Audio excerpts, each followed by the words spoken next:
Bueno, hola, ¿cómo están todos? La idea es que charlemos un poquito de la clasificación de presión arterial, de qué nos dice el Consenso Argentino de Hipertensión Arterial, que hicieron las tres sociedades, SAC, FAC y SAJA, y qué nos dice y cuáles son los lineamientos que tenemos en el hospital, de las guías de hipertensión del hospital. Con respecto al Consenso Argentino de Hipertensión Arterial, ya lo habíamos visto en la otra charla,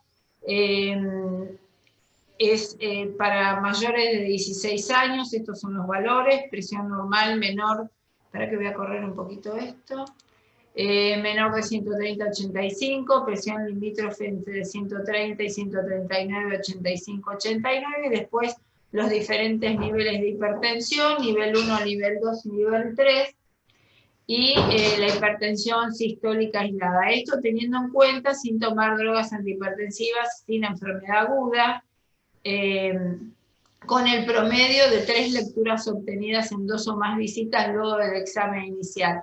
Esto es muy importante porque en muchas oportunidades los pacientes en la atención primaria se acelera el inicio del tratamiento antihipertensivo antes de que nosotros podamos confirmar el diagnóstico, ustedes, ¿no? Por supuesto. Nosotros, como habíamos visto la otra vez, en el hexágono, que es de mucha ayuda no solo para el diagnóstico de hipertensión arterial, sino también para cualquier enfermedad, tenemos que basarnos en estas preguntas para poder llegar al diagnóstico más correcto. Esto fue diseñado por la doctora Kotler en el Centro de Hipertensión Arterial. Entonces, con respecto al diagnóstico de hipertensión, detectar o confirmar la presencia de hipertensión por las medidas de la presión arterial en el consultorio, ¿sí? Avanzamos con el paciente, porque no todos los pacientes ustedes los van a ver en la guardia, también verán pacientes en su consultorio, mediante el monitoreo ambulatorio de la presión arterial o el monitoreo domiciliario de la presión arterial, que puede ser de 5 o de 7 días. Y otra cosa que debemos establecer es el riesgo cardiovascular global que tiene nuestro paciente. Ver qué otros factores de riesgo tiene, si tienen daño de órgano blanco, como puede ser la hipertensión, la hipertrofia ventricular, la dilatación auricular, la disfunción, el daño de órgano blanco, la presencia de placas de ateroma, tanto carotídeas como femorales, o condiciones clínicas asociadas, como puede ser la insuficiencia renal, la diabetes, la presencia de infarto previo o ACV. Y siempre tener presente que tenemos que buscar causas secundarias de hipertensión. Y como decíamos antes, si no las pensamos, nunca las vamos a encontrar. Entonces, la guía práctica del hospital con respecto a la hipertensión, al diagnóstico de hipertensión arterial, son los niveles de presión que vimos anteriormente, y el diagnóstico de hipertensión en el consultorio es una presión mayor de 140/90, al menos en 2 tomas o 3 en 2 visitas dentro del mismo mes, o el paciente cuando se va a ir medicado de nuestra primera consulta, cuando luego de varios registros nosotros tenemos un promedio mayor de 180-110. ¿Sí? Como dijimos en la vez anterior, también hay entidades en las que nosotros tenemos que sospechar la presencia, por ejemplo, de hipertensión oculta, que pueden ser los obesos, la apnea del sueño, el tabaquismo, la diabetes, la insuficiencia renal, en aquellos pacientes que nos traen ergometrías con respuestas anormales de la presión arterial, la hipertensión limítrofe, la hipertensión de guardapolvo blanco. Todas estas entidades van aumentando el riesgo de nuestros pacientes. También tenemos que sospechar la disfunción autonómica en mayores de 65, en los diabéticos, en los pacientes con Parkinson hay muchos fenómenos disautonómicos, y bueno, el daño de órgano blanco, como dijimos antes. Con respecto al diagnóstico de hipertensión, puede ser por MAPA o por MDPA, con los valores que tienen aquí marcados. Entonces, la primera punta de nuestro hexágono era qué tenía, cómo llegamos al diagnóstico. Entonces, tengamos presente cómo vamos a hacer el diagnóstico de hipertensión. Quizás el paciente ya viene medicado porque tenía hipertensión previa. Nosotros, el paciente ya viene tratado, ¿sí? Si no, los controles en el consultorio, dentro del mismo mes, o por mapa, o que el paciente haya tenido una urgencia o una emergencia hipertensiva, ¿sí? Que haya tenido hipertensión gestacional, o que ella viene, como les dije, recibiendo tratamiento antihipertensivo. Ahora, ¿cómo hace nuestro paciente para tener hipertensión? Entonces nosotros vamos a buscar cuál es el mecanismo que va a tener nuestro paciente. Voy a volver luego a esta diapo y hay variables fenotípicas que nos van a orientar para evaluar a nuestro paciente. Hay variables de la homeostasis que pueden estar alteradas, como puede ser el factor sodio, la activación del sistema renina-angiotensina-aldosterona, o la activación del sistema nervioso simpático, como puede ser en el caso de la diabetes, por ejemplo, de la obesidad, o en los pacientes, como les dije antes, del Parkinson. Y además tenemos variables hemodinámicas. Las variables hemodinámicas es muy importante saber cuáles son las que tiene nuestro paciente para hacer un mejor manejo de nuestra terapéutica. Entonces, ¿qué variaciones tenemos con el tiempo, con los años? ¿Sí? A medida que vamos envejeciendo, vamos pasando de patrones hiperdinamicos que podemos encontrar más en los jóvenes, hacia que los pacientes cuando van envejeciendo van rotando hacia patrones más hipodinámicos. Por supuesto que podemos tener cualquiera de los patrones en cualquier momento de la edad. Entonces, ¿cómo podemos hacer para evaluar a nuestros pacientes? Una es mediante el examen físico del paciente, ¿sí? Voy a volver para atrás para ver esta diapo, en donde según lo que nosotros encontremos en el examen físico, nosotros podemos sospechar si el paciente está hiperdinámico, si está hipodinámico, si está normal, ¿sí? Cómo tiene las venas del cuello, cómo tiene los tobillos, está hinchado, el paciente está con taquicardia, con sudoración, tiene la piel caliente. Esos son signos que nos van a hacer sospechar qué tipo de patrón tienen, ¿sí?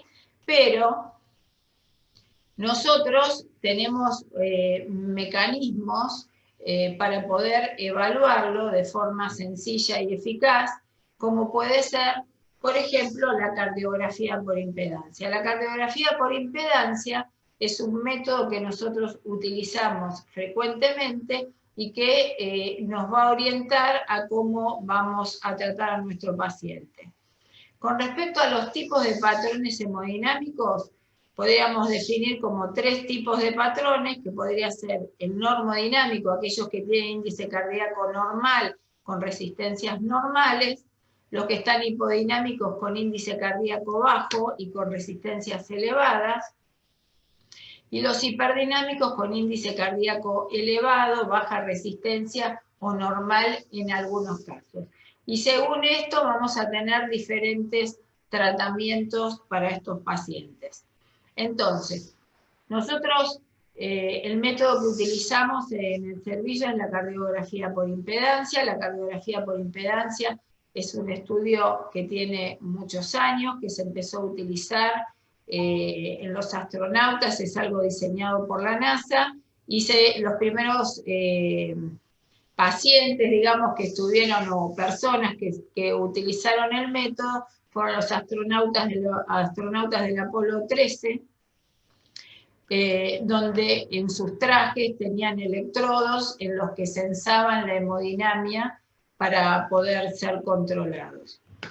Entonces, ¿la cardiografía para qué nos sirve? Bueno, es un método no invasivo que evalúa el estado hemodinámico latido a latido, ¿sí? Es la medición continua del cambio de la impedancia y las fluctuaciones del volumen sanguíneo durante la sístole y la diástole y permite calcular, nos permite determinar el gasto cardíaco, la contractilidad y el contenido de fluido que tiene el tórax. Parece muy difícil, pero es un método muy sencillo. ¿Y para qué nos sirve? Lo podemos utilizar para aquellos pacientes con hipertensión resistente, de difícil manejo, para evaluar el fenotipo de la hipertensión que tiene nuestro paciente y a través de eso poder tener un mejor control en el tratamiento. Es un estudio que es muy sencillo, se utilizan electrodos, que vamos a poner electrodos en el tórax. Estos electrodos van a evaluar la impedancia del tórax a través del pasaje de la corriente eléctrica. Después vamos a tener la evaluación del electrocardiograma para evaluar el vaciado, la sístole y la diástole, y después el fonocardiograma para evaluar el vaciado ventricular, ¿sí? Entonces, a través de la cardiografía por impedancia vamos a poder evaluar distintos parámetros hemodinámicos y que nos van a ayudar en el tratamiento. Por ejemplo, yo les voy a mostrar algunos ejemplos. Esto es un estudio que se hace en 5 minutos, es muy sencillo, y lo que vamos a poder ver es parámetros de la dinámica de los fluidos, de la poscarga y de la contractilidad. Básicamente vamos a tener acá, en este paciente, vamos a evaluar la frecuencia cardíaca. Nosotros vamos a aportar el dato de la presión arterial. En general hacemos varios controles y ponemos el promedio de 3 tomas. Vamos a evaluar el índice cardíaco, el índice de resistencia vascular, la complacencia arterial, que nos va a hablar de la elasticidad de las arterias, y el contenido de los fluidos torácicos, ¿sí? Entonces, como pueden observar, en este estudio, por ejemplo, el índice cardíaco, que va a estar entre 2,5 y 4x4, en este caso el paciente tiene un índice cardíaco normal. O sea, está hipertenso, tiene las resistencias normales, tiene complacencia normal y tiene el contenido de los fluidos torácicos que están normales. O sea, tiene hipertensión arterial y está normodinámico. A diferencia de este otro paciente que está hipertenso, ¿sí? Con hipertensión severa, pero miren el índice cardíaco, tiene un índice cardíaco por arriba del valor normal, tiene un índice cardíaco de 4,4, con resistencias normales, con una complacencia normal tirando a baja y fluidos normales. En este caso, estamos ante un paciente hiperdinamico, y piensen en las condiciones de hiperdinamia que podemos encontrar. Por ejemplo, en el caso del hipertiroidismo, sería un caso, por ejemplo. O en este otro caso, donde tenemos un patrón hipodinámico con índice cardíaco bajo, con resistencias elevadas, con baja complacencia y con un contenido de fluidos torácicos que en este caso está normal.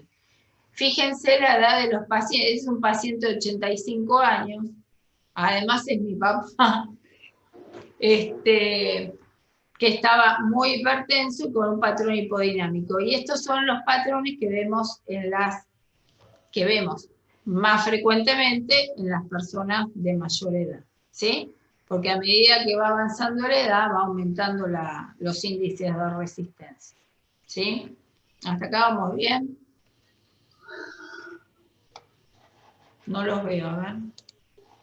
¿Cómo van? ¿Bien? Good. Sí, Perfecto, todo bien. Sebas, ¿querés comentar algo? ¿Querés comentar algo, Sebas? No, por ahí, si hay alguna pregunta, por ahí, para no avanzar y que quede inconclusa, por ahí estaría bueno responderlo sobre los casos que están mostrando, y si no, seguimos y al final vemos.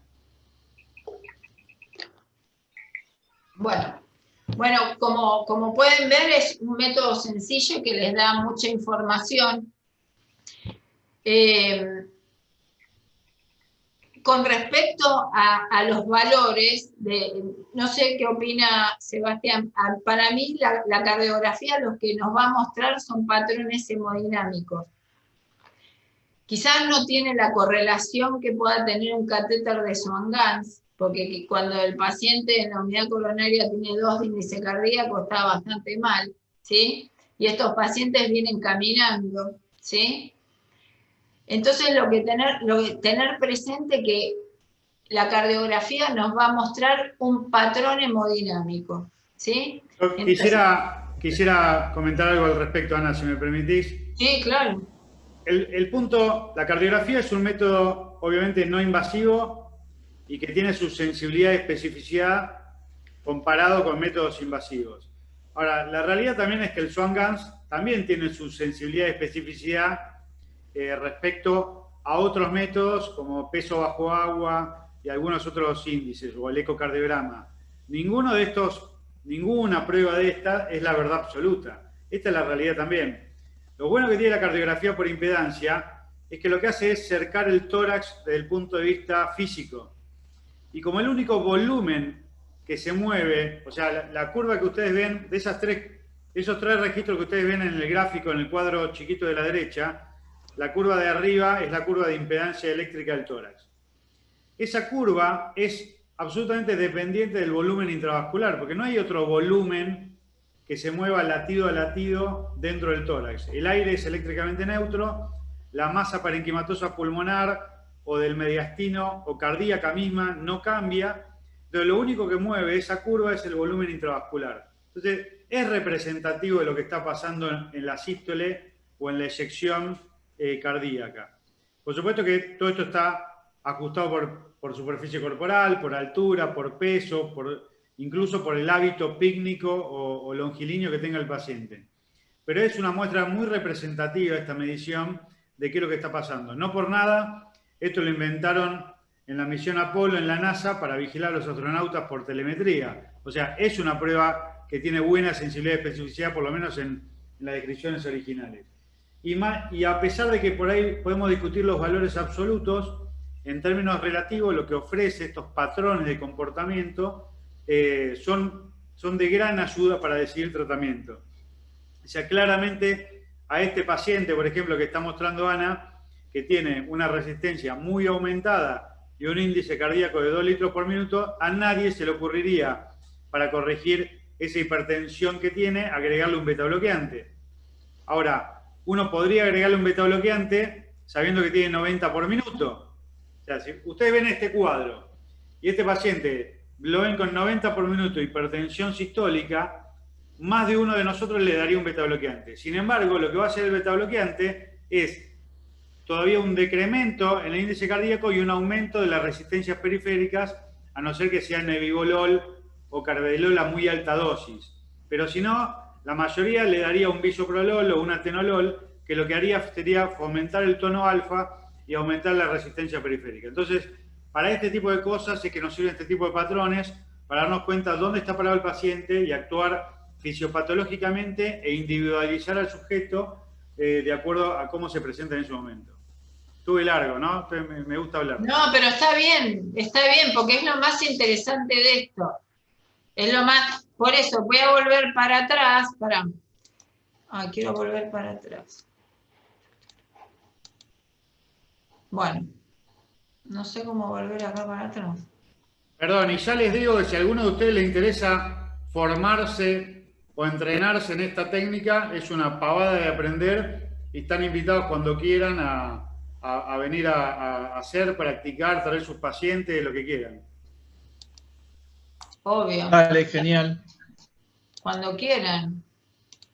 Por eso, ahora que ya vimos los 3 modelos, por ejemplo, en la hiperdinamia, que tienen aumento de índice cardíaco y baja resistencia, en eso podemos utilizar betabloqueantes, pero en los hipodinámicos no vamos a usar eso. ¿Sí? Vamos a usar vasodilatadores. Muchas veces vemos pacientes que están con la presión normal pero que y gente mayor que viene con atenolol, por ejemplo, y que vienen con hipodinamia y que te dicen no puedo ni caminar, no, estoy recontra cansado, y cuando los ves tienen 1,5 índice cardíaco. Le aflojamos la resistencia vascular y el paciente dice, bueno, ahora me siento mucho mejor, ¿sí? Bueno, ahora después vamos a hablar de los fármacos, pero es muy importante tener en el concepto de a qué pacientes le vamos a poner betabloqueantes, no a todos. No a todos, no es la indicación darle a todos. Y otro valor importante que ahora lo vamos a ver es el aumento del líquido, ¿sí? ¿A qué paciente nosotros le vamos a dar diuréticos? No todos los pacientes vamos a dar diuréticos, porque quizás no lo necesitan. Algo que vemos nosotros frecuentemente en la cardiografía, por ejemplo, es que están deshidratados. Los pacientes no toman líquido, no toman líquido. Y los mayores, como no tienen sed, no toman líquido nunca, ¿sí? A ver si en estos tenemos algún deshidratado. Justo en estos no tenemos ningún deshidratado, pero muchas veces tenemos por acá que están todos deshidratados, pobres. Bueno, seguimos.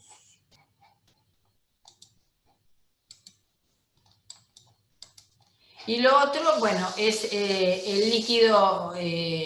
los líquidos aumentados, el líquido extracelular aumentado, como pueden ser de causas locales o causas generales. Las generales en general son las más frecuentes, cardíacas, hormonales por desnutrición, también puede ser por hipoproteinemia, y las causas pueden ser por aumento de la presión hidrostática, oncótica en el caso de la hipoproteinemia, por aumento de la permeabilidad o por dificultad del retorno venoso.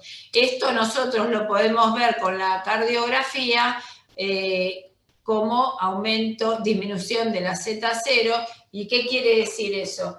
Que le cuesta a la electricidad pasar por el tórax porque hay un aumento del volumen de los líquidos. Entonces le cuesta más atravesar el tórax, ¿sí? Y aumento del contenido de los fluidos torácicos. Entonces, en esos pacientes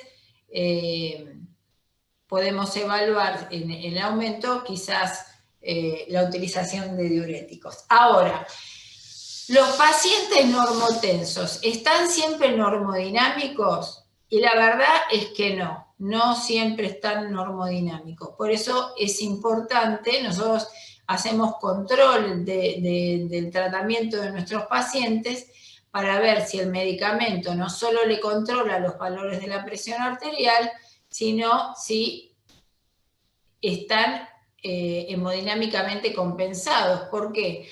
Porque si estuvieran, por ejemplo, hipodinámicos, eso genera alteración de la pared vascular, va a llevar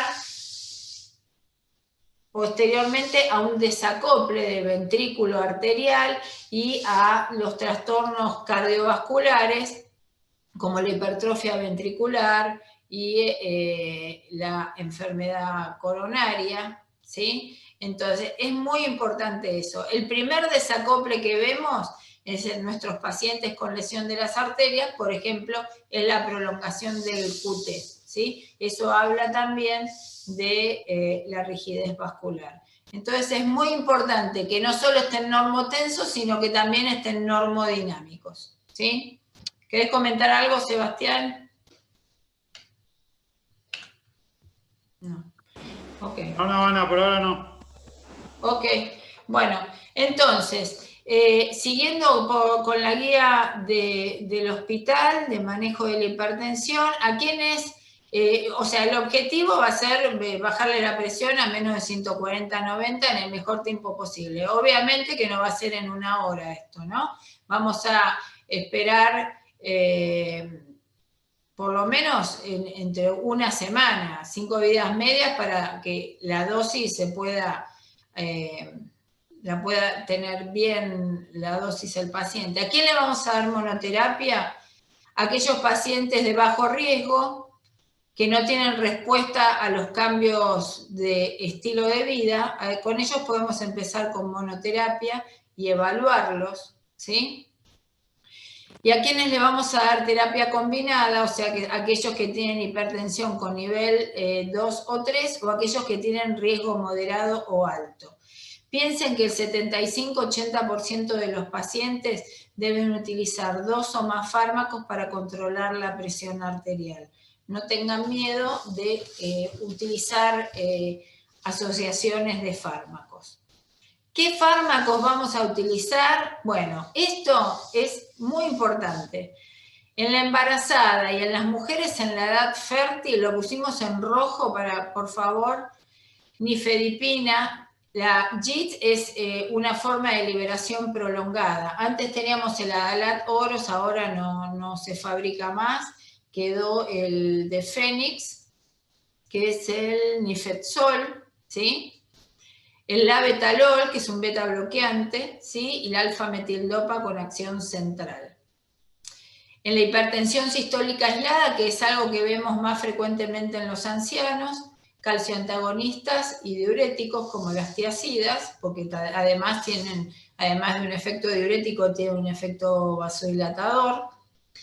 En la hipertensión diastólica aislada utilizamos IECA, ARA2 o beta bloqueantes, pero con acción vasodilatadora periférica, como puede ser el nebivolol. En aumento del líquido extracelular, diuréticos, ¿sí? La clortalidona es la que tiene mayor evidencia. Utilizamos mucho la indapamida, que es una similtiazida, o la furosemida en aquellos pacientes con deterioro de la función renal. Y en pacientes con hipertensión por hiperdinamia, ¿sí? Beta bloqueantes. Pero como puede ser también una crisis tirotóxica, temblor, cefaleas, después vamos a ver los beta bloqueantes, ¿sí? Pero ¿en qué otros pacientes hay que utilizar beta bloqueantes? Y es en los que tienen arritmias, en los que tienen enfermedad coronaria o que tuvieron infarto. En esos debemos darle. Con respecto a las terapias combinadas, ¿cuáles son las combinaciones preferentes? IECA o ARA2 más diurético o bloqueantes cálcicos, y otras podrían ser bloqueantes cálcicos con diuréticos o beta bloqueantes con diuréticos, ¿sí? Cuando el paciente tiene combinaciones múltiples, siempre debe recibir un diurético, y si es refractaria, además espironolactona. Cuando hay más de 4 drogas en el tratamiento de nuestro paciente, consideren la derivación a un especialista en hipertensión arterial. Bueno, hasta aquí alguna pregunta. ¿Quieren decir algo? ¿Comentar algo? ¿Seguimos? Seguimos. Muy bien. Bueno, vamos a hablar algunas consideraciones de los fármacos. Acá tenemos los diuréticos. Acá podemos observar los diferentes sitios de acción de los diuréticos. Tenemos las tiazidas, las similtiazidas, los diuréticos ahorradores de potasio y los antialdosterónicos. Los diuréticos tiazídicos o los similtiazídicos son, por ejemplo, la indapamida, ¿sí? Que utilizamos solos o en asociaciones, por ejemplo, con IECA o con ARA2, que además de disminuir el líquido extracelular, como dijimos antes, tiene un efecto vasodilatador, ¿sí? Los de ASA tienen muy buena respuesta en agudo, pero en crónico aumentan las resistencias vasculares, ¿sí? Pero bueno, son los diuréticos que podemos utilizar cuando tenemos pacientes con deterioro de la función renal. Entonces, tengan presente que también lo damos cuando hay incremento de las resistencias, no solamente cuando hay aumento de los fluidos. Tengan siempre presente los efectos adversos del uso crónico de los diuréticos, ¿sí? Que son los metabólicos, los humorales y los renales. Los metabólicos son muy importantes, muy importantes. La dislipemia, la hiperglucemia, los pacientes con diabetes, con hiperuricemia, pueden aumentar los valores. Los humorales, como puede ser la hipocalemia, tener presente la hipocalemia o la hipercalemia, ¿sí? Que también podemos verlo.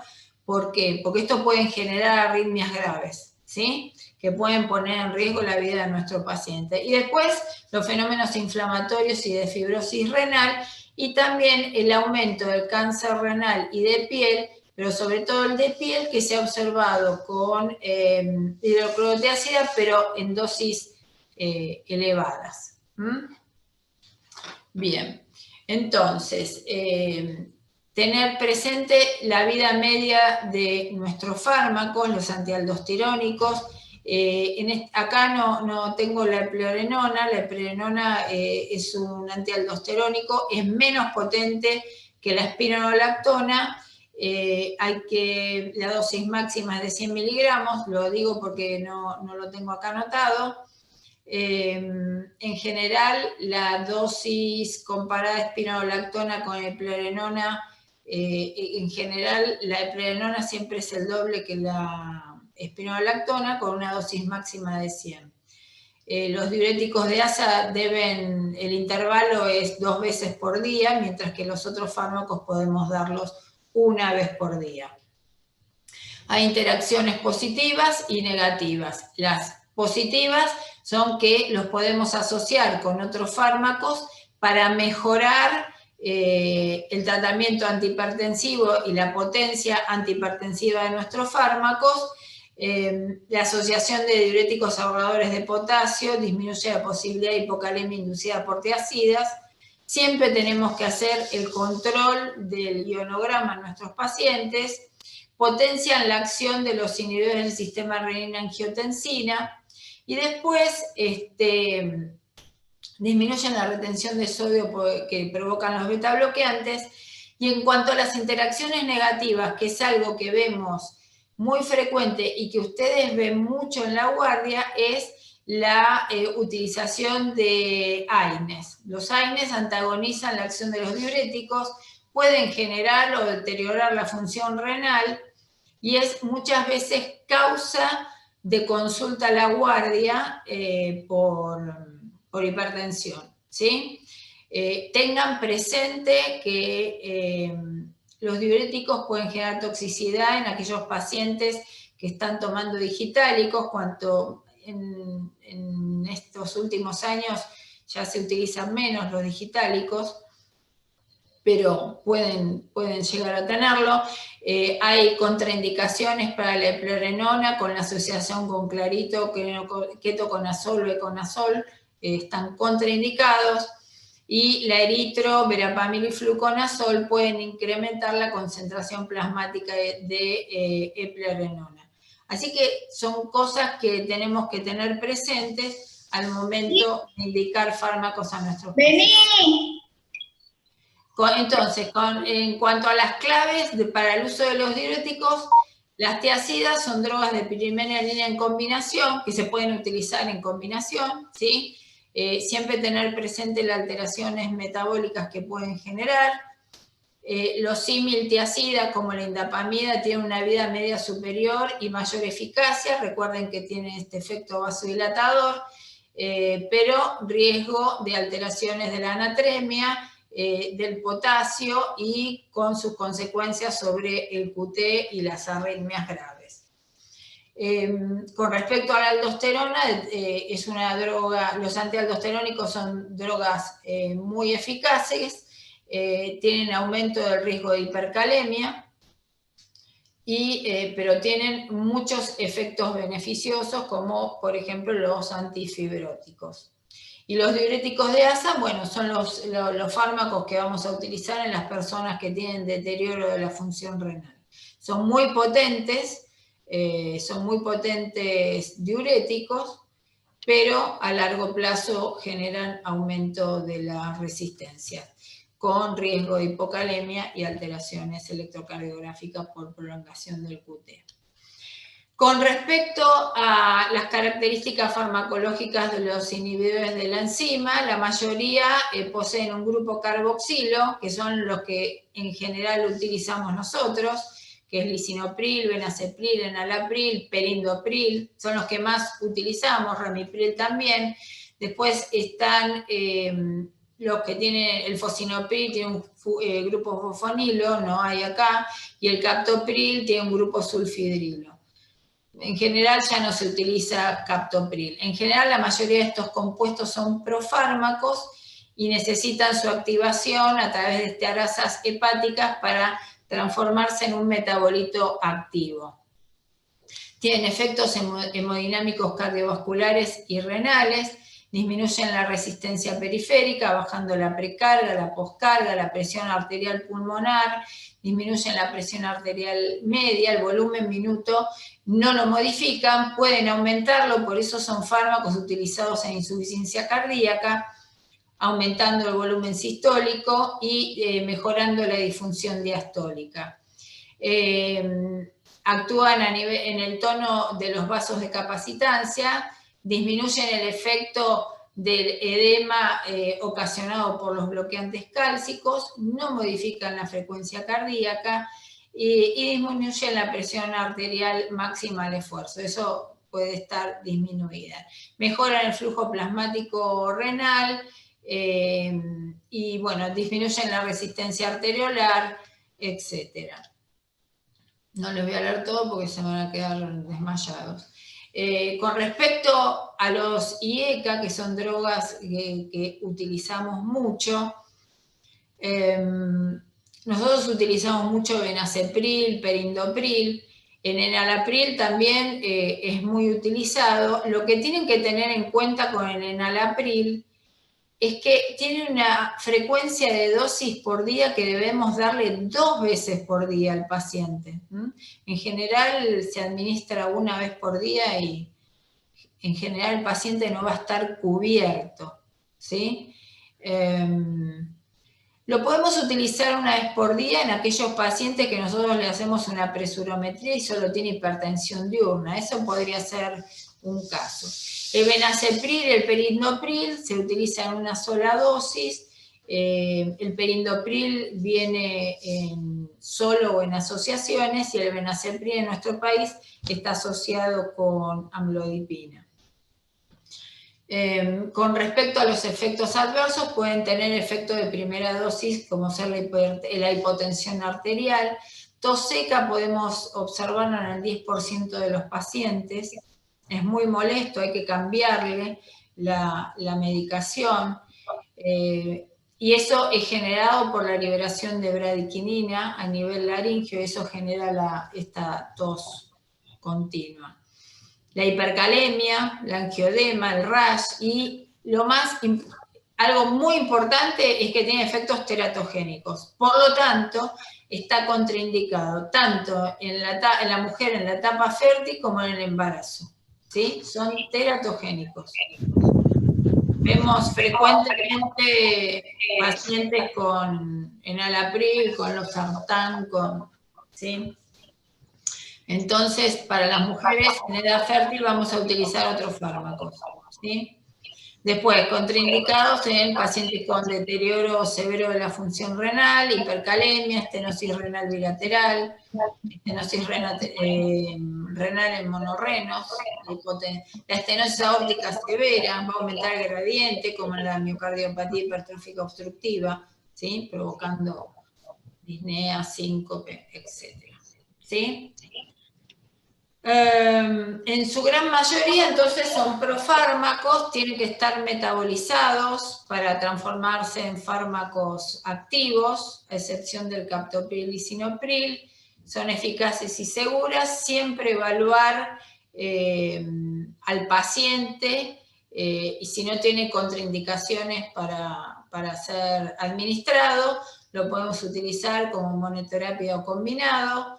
Tiene baja tasa de efectos adversos, aunque muchos pacientes tienen tos. En su mayoría se eliminan por vía renal y una pequeña parte por la vía biliar. ¿Hasta acá alguna pregunta? No. Con respecto a los ARA2, los ARA2 no presentan el fenómeno de escape de angiotensina, en general no causan tos, Puede haber algún paciente que tenga tos con ARA2, pero es muy poco frecuente. Se pueden utilizar en forma segura en aquellos pacientes que tuvieron angioedema por inhibidores de la enzima de conversión. La hipotensión de primera dosis que sí observamos en los IECA, en general no lo observamos en estas drogas, como tampoco la hipotensión ortostática. Tenemos que tener en cuenta a los pacientes que tienen depresión de volumen, ver las complicaciones renales y si hay hipercalemia antes de empezar tratamiento. Como en los inhibidores de la enzima de conversión están contraindicados en el embarazo, ¿sí?, en las mujeres en edad fértil y en la estenosis renal bilateral de las arterias renales. No, no le podemos dar a las mujeres, ¿está? Como se eliminan preferentemente por la vía renal, tenemos que tener en cuenta la función renal de nuestros pacientes y también la función hepática, porque también secretan por bilis, ¿sí? Hay que esperar una semana más o menos para ver el efecto antihipertensivo, ¿sí? Y el efecto completo es a las 3 a 6 semanas. Por lo tanto, no debemos apurarnos en seguir aumentando las dosis. Se pueden asociar a diuréticos o también se pueden asociar a bloqueantes cálcicos. Con respecto a la vida media, el losartán, el valsartán, en general los pacientes necesitan 2 dosis, ¿sí?, para estar cubiertos las 24 horas, mientras que, por ejemplo, con el IRBE, con el CANDE o con el telmisartán, lo podemos administrar en una sola dosis y los pacientes están bien cubiertos, ¿sí? Como todos los fármacos tienen interacciones positivas, y esto es la sinergia del efecto antihipertensivo, que lo podemos utilizar con diuréticos o con bloqueantes cálcicos, con estatinas y estrógenos, bueno, porque disminuye la densidad de los receptores. Y las interacciones negativas es la coadministración con ahorradores de potasio. Cuidado, porque pueden tener hipercalemia, o sea que debemos realizarle, ¿cómo se llama?, ionograma a nuestros pacientes. Y la administración con telmisartán y digital, el telmisartán puede provocar aumento de la concentración plasmática de ambas. Las contraindicaciones son las mismas compartidas con los inhibidores de la enzima de conversión. Todos estos compuestos son vasodilatadores, en particular de los vasos de resistencia. Entonces, en nuestros pacientes con patrones hipodinámicos podemos utilizar estos fármacos, ¿sí? Bueno, también puede provocar un poquito de vasodilatación venosa. En general no produce hipotensión ortostática, como les dije antes, y no produce modificaciones de la frecuencia cardíaca. Con respecto a los bloqueantes cálcicos, tenemos 2 grupos, los dihidropiridínicos y los no dihidropiridínicos. Son drogas excelentes en asociación tanto con los IECA como con los ARA2. No producen trastornos metabólicos, eso es muy importante. Se pueden usar en forma segura en todos los pacientes o en casi todos los pacientes. No en los pacientes con infarto, por ejemplo. Son la clase con más impacto en la enfermedad cerebrovascular. Reducen la resistencia vascular periférica. No producen disminución del inotropismo los dihidropiridínicos, ¿sí? Los no dihidropiridínicos, como el verapamilo, sí. Estimulan la activación del sistema nervioso simpático, fundamentalmente los de acción rápida, que en general ya casi no lo utilizamos, solo en algunos pacientes, que es la nifedipina, ¿sí? Pueden incrementar las catecolaminas en forma modesta. En algunos pacientes pueden referir taquicardia con amlodipina. No es frecuente, pero lo podemos ver, ¿sí? Como dijimos antes, la sinergia de potenciación puede ser con IECA o con ARA2. El efecto completo lo conseguimos más o menos a las 2 semanas y no producen alteraciones electrolíticas. De estos son los diferentes tipos de los dihidropiridínicos. Los que más utilizamos es la amlodipina, en general en dosis de 5 miligramos. Con 10 miligramos ya podemos observar edemas. La lercanidipina, que produce menos edemas que la amlodipina, y felodipina también en general se usa en asociación con candesartán. Hay una en el mercado con felodipina.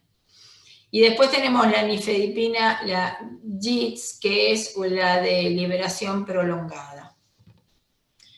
Con respecto a las interacciones, como les dije antes, con IECA y ARA2 y sinergia de suma con los diuréticos, tiene interacciones negativas. Cuidado con estatinas, porque aumentan la dosis, pueden aumentar la toxicidad por estatinas. No solo con Simba, también lo podemos ver con atorvastatina. Y hay una en el mercado que es AMLO con atorvastatina. Cuidado con eso.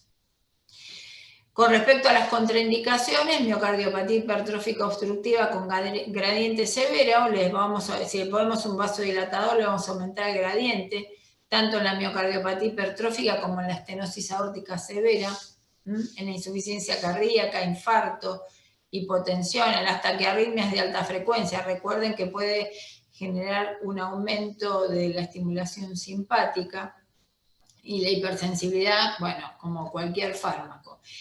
Mientras que los no dihidropiridínicos bloquean los canales de calcio, estos sí pueden generar inotropismo negativo, disminuyen los requerimientos de oxígeno.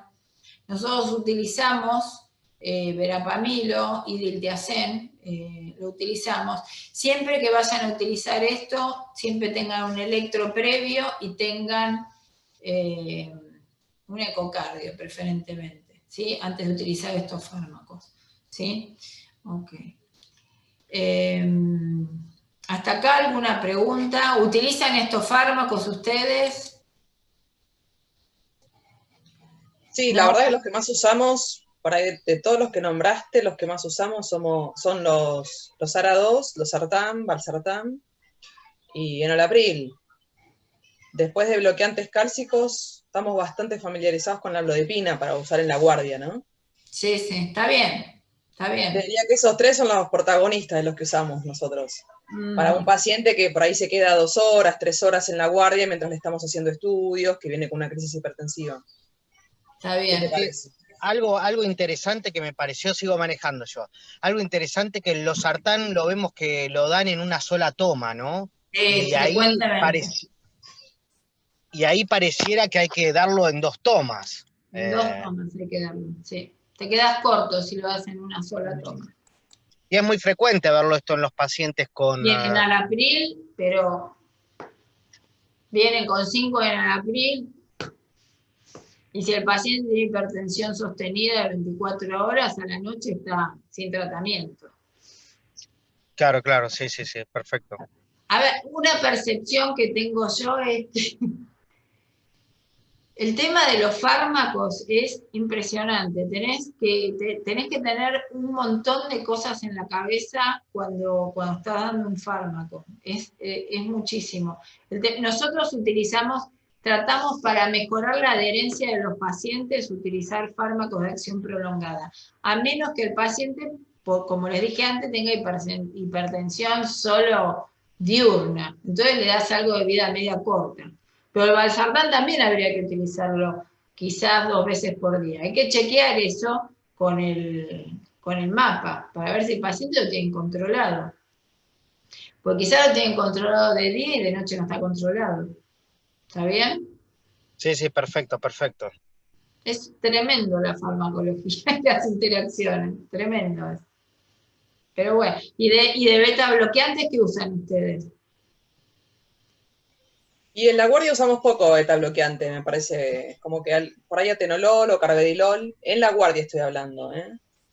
Sí hay infinidad de pacientes con bisoprolol o nebivolol, de verlos en el consultorio que uno les pregunta su medicación habitual y la gran mayoría están medicados con esos 2, pero ¿cuál sería el beta bloqueante por ahí de elección para la guardia, ¿no? Hablando de crisis hipertensiva sin daño de órgano blanco.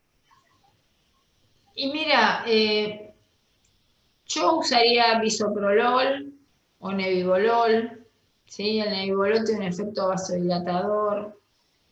Lo que pasa es que en la guardia el nebivolol su efecto va a tardar unos días. Yo usaría bisoprolol probablemente en la guardia.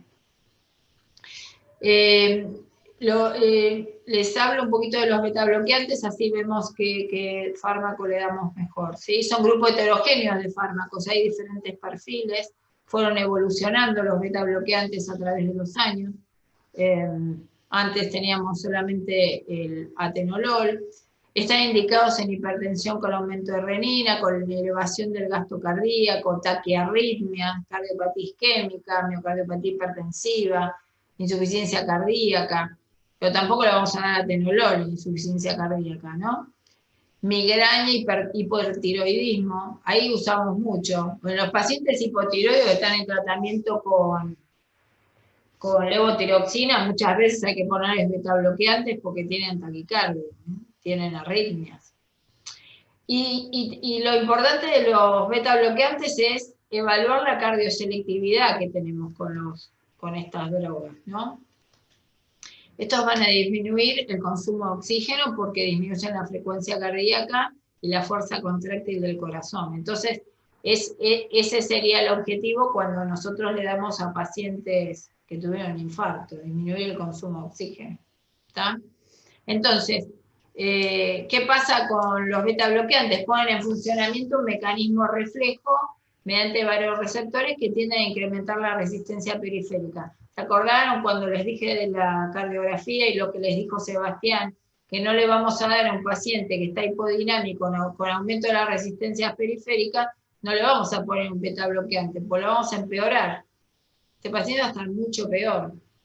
Y esos son los viejitos que vienen con atenolol, que tienen la resistencia ya por su condición, por la edad, que están vasocontraídos, ¿sí? Y vienen con el betabloqueante cuando la mayoría de las veces no tienen indicación.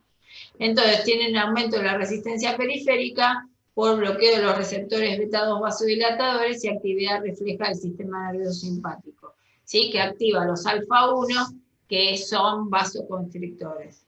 Entonces, cuando vamos a utilizar vasodilatadores, betabloqueantes, vamos a utilizar los que tengan efectos vasodilatadores. Lo podemos clasificar según la cardioselectividad, ¿sí?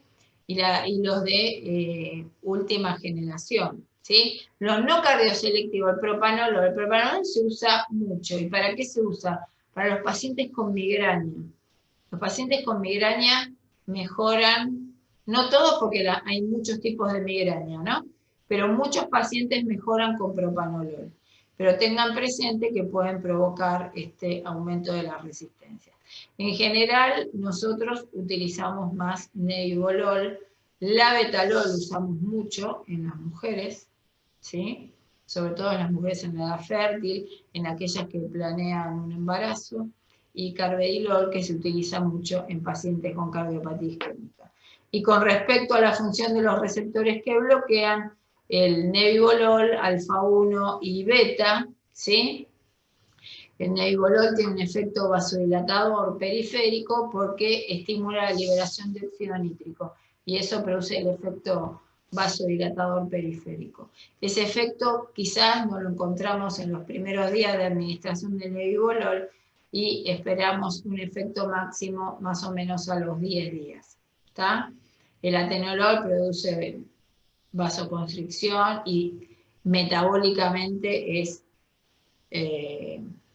no está bueno porque aumenta o altera el perfil lipídico, el glucémico, ¿sí? Entonces puede aumentar el tono bronquial, entonces tener mucho cuidado con ese tipo de fármacos. Entonces, como mecanismo antihipertensivo, bloquean la renina, bloquean la salida de norepinefrina en el espacio intersináptico, y a nivel periférico disminuyen el inotropismo y la frecuencia cardíaca. Tienen algunos mecanismos antiplaquetarios, y algunos tienen propiedades adicionales, como esto que le decía yo, de la vasodilatación, antioxidantes y antiateroscleróticos, que eso lo vamos a encontrar en los betabloqueantes nuevos, ¿sí? Tienen interacciones positivas, por supuesto, el efecto vasodilatador con los bloqueantes cálcicos, con los diuréticos y con los alfa-bloqueantes. Cuidado con los nitratos, pueden tener un efecto hipotensor. Y después tiene interacciones negativas, y estas sí las vemos. Ojo, los AINES, eso importante, porque los pacientes toman antiinflamatorios montones. ¿Está? Después, con la dioxina puede potenciar la bradicardia, con el litio también. La nicotina disminuye el efecto hipotensor, ¿sí? Y en cuanto a las reacciones adversas, tengan presente el bloqueo beta-adrenérgico por la bradicardia, los trastornos de conducción, ¿sí? El aumento del tono bronquial, como les dije antes. Los pacientes, sobre todo con el atenolol, tienen sensación de frío, cansancio en las extremidades, ¿sí? Alteración de la respuesta hipoglucémica, pueden alterar la percepción. El perfil lipídico, ¿por qué? Porque disminuye la actividad de la lipasa en el adipocito, ¿sí? Entonces aumenta los triglicéridos, reduce el HDL. Entonces, ¿qué vemos muchas veces? Pacientes diabéticos con atenolol, o pacientes con dislipemias mixtas con atenolol. Entonces, tengamos presente todo lo metabólico cuando lo vamos a ver. Y también producen alteraciones del sueño. Pueden alterar el patrón nocturno, pueden generar pesadillas, sueños vívidos. El cansancio es por caída del índice cardíaco. Y bueno, las contraindicaciones imaginarán, ¿no? Bradicardia, bloqueo de de segundo y tercer grado, asma, EPOC, y en pacientes diabéticos no controlados, también podríamos agregar. Con respecto a los bloqueantes centrales, actúan sobre los receptores alfa-2 adrenérgicos en el tallo encefálico, ¿sí?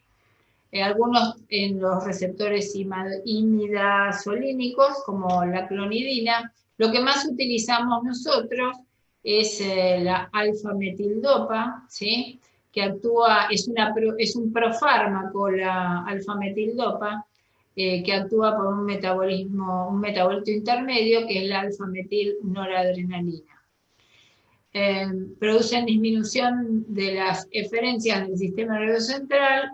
No hay estudios que comprueben beneficios sobre los eventos cardiovasculares. O sea, una cosa es bajar la presión y otra cosa es bajar el riesgo cardiovascular. Esas son cosas diferentes, ¿sí?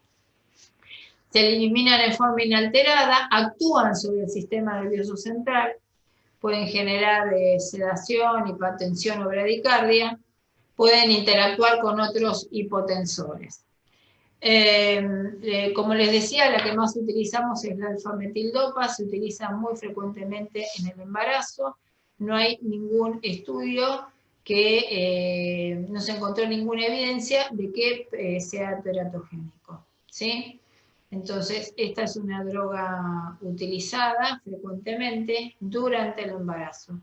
Pero tener mucho cuidado en el puerperio. ¿Por qué? Porque está relacionado con la depresión. Así que tengan cuidado. Atraviesa el cordón umbilical y la barrera y la leche materna. ¿Sí?